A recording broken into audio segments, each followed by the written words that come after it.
আজকের এই ভিডিওটা শুধু ফেসবুকে ছোট ইউজার, ইউটিউবে ছোট ইউজারদের জন্য এই ভিডিওটা আমি তৈরি করতেছি। সকলে কথাগুলো মন দিয়ে শুনবেন, কাজে লাগবে। কেউ ভিডিওটা ধাক্কা মারেন না। আর কারো যদি ইউটিউবে এবং ফেসবুকে উপরের দিকে উঠার সেট আপ আনার চিন্তা ভাবনা তাহে অবশ্যই কথাগুলো শুনবেন। আর যদি চিন্তা ভাবনা না তাহে ভিডিও ধাক্কা মেরে চলে যান, আমার কোনো সমস্যা নাই। আমি বিনোদন ভিডিও বানাই। এই কথাগুলো আজকে শুধু আপনাদের জন্য বলতাছি। ইউটিউবের আমি কিছু ভিডিও দেখছি, যে ভিডিওগুলো দেখে আমি যা শিখছি, যা বুঝছি, তা আপনাদেরকে তুলে ধরবো। যদি কাজে লাগে তাহলে অবশ্যই কথাগুলো শুনবেন।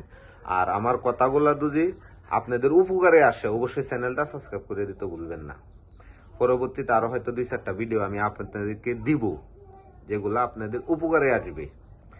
তা আমাদের কাজ হলো, ছুটি ইউজার যারা আছি, সর্বপ্রথম আমাদের সর্বনিম্ন ফেসবুকে 10,000 ফলোয়ার লাগবে। 10,000 ফলোয়ার ছাড়া কিন্তু কোম্পানি সেট আপ দিবে না। আর 10,000 ফলোয়ার আগে আপনার ভিডিও যে ভাইরাল হবে, এটাও কোনোদিন আপনি চিন্তা করেন না।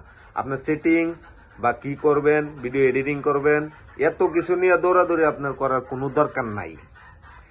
যখন আপনার 10,000 ফলোয়ার হবে, 10,000 ফলোয়ার পরে যখন একটা ভিডিও আপনার ভাইরাল হবে, বা ভিডিও ভাইরাল হলো না, আপনার মনিটাইজেশন সেট আপ দিছে, ব্যাকগ্রাউন্ডে মিউজিক ব্যবহার করার জন্য, তখন কোম্পানি থেকে অসংখ্য মিউজিক আপনারা দিবে।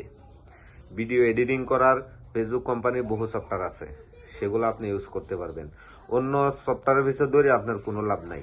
কেউ আপনার ভিডিও বানায় দিয়েছে ক্যাপকাটের থেকে আপনি এডিটিং করতে পারবেন। ক্যাপকাটের থেকে এডিটিং কিন্তু করতে পারতেছে, কিন্তু টাকা লাগতেছে।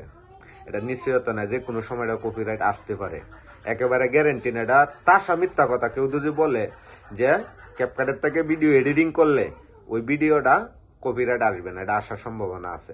আর ফেসবুক কোম্পানি আপনারা সেট আপ দেওয়ার পরে, মনিটাইজেশন সেট আপ আসার পরে আপনারা যে মিউজিক গুলা দিব, আরো যে ভিডিও এডিটিং করার আরো অনেক কিছু আছে, এগুলো দিয়ে যদি আপনি করেন, তাহলে আপনার এটার কোনো কপিরাইট আসবে না, কোনো সমস্যা নাই।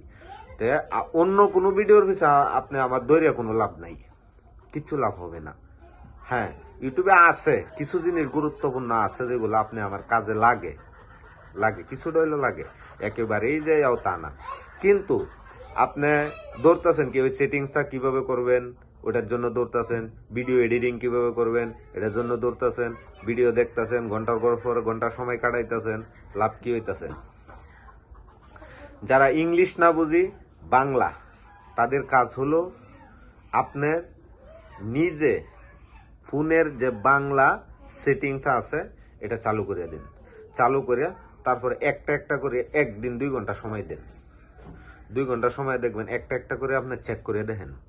আপনার ওই মোবাইলের ভিতরে ঢুকে দেখেন যে এটা পাবলিক করেন, এটা এভাবে করেন, সুন্দরভাবে স্টেপ বাই স্টেপ আপনার ওইখানে বুঝাইয়া দেওয়া আছে। আপনি ওইগুলা দেখে সুন্দরভাবে সেটিংস করে নেন। দেখবেন যে একটা একটা সেটিং আপনি চেক করবেন, চেক করে এখানে বাংলা দেখবেন, দেখতে দেখতে আপনি এগুলা করে নেবেন। এগুলো যখন করে নেবেন, তখন আপনার আর কারো পিছু ধরতে হবে না। পরবর্তীতে 10,000 ফলোয়ার আপনি পূর্ণ করেন। 10,000 ফলোয়ার পূর্ণ করে সেট আপ আসার পরে, তারপরে আপনি আরো কিছু জিনিস আছে, সেগুলো আস্তে আস্তে আস্তে আস্তে ঠিক করে নেন। এর আগে আপনি যদি অন্যের পিছনে দৌড়েন, কিছু লাভ হবে না। সর্বপ্রথম আপনার কাজ হলো ভিডিও কিভাবে সুন্দর করবেন। আর কেউ ভুলেও ব্যাকগ্রাউন্ডে মিউজিক ব্যবহার করবেন না। নির্দিষ্ট যে আমার যে বয়সটা, আমি যে কথাটা বলতাছি, এই কথা দিয়ে আপনি কি করবেন, ওই ভিডিও ছাড়বেন। যখন আপনার সেট আপ দিবে, এর পরে আপনি ব্যাকগ্রাউন্ডে মিউজিক ব্যবহার করেন, কিছু সমস্যা নেই। ফেসবুক কোম্পানি আপনার অসংখ্য মিউজিক দিবে, যেটা মন চায় সেটা ব্যবহার করেন। তাহলে দেখবেন যে আপনি সুন্দরভাবে অতি তাড়াতাড়ি সাফল্য হইতে পারবেন। কেউ আপনারা দেখাইতেছে লোক যে ওই সেটিংসটা এইভাবে করলে, বা এখান থেকে 10,000 ফলোয়ার আয়া পরে 1 ঘন্টায় 10,000 ফলোয়ার পূর্ণ হবে, 1 ঘন্টায় 1,000 সাবস্ক্রাইবার পূর্ণ হবে, এগুলো সব হচ্ছে বোয়া কথা। এগুলা কেউ কান দিবেন না। ওকে, ভিডিওটা যদি ভালো লাগে অবশ্যই চ্যানেলটা সাবস্ক্রাইব করে দিবেন। পরবর্তীতে আরো সুন্দরভাবে বুঝায় দেওয়ার জন্য আরো 2-1টা ভিডিও নিয়ে আসবো। এর পরবর্তীতে আমি বিনোদন ভিডিও বানাই। আমি এই জগতে আমি এত কথা বলবো না, এতগুলো আমি প্রয়োজন মনে করি না মানুষকে পেরেশানি করার জন্য। ওকে।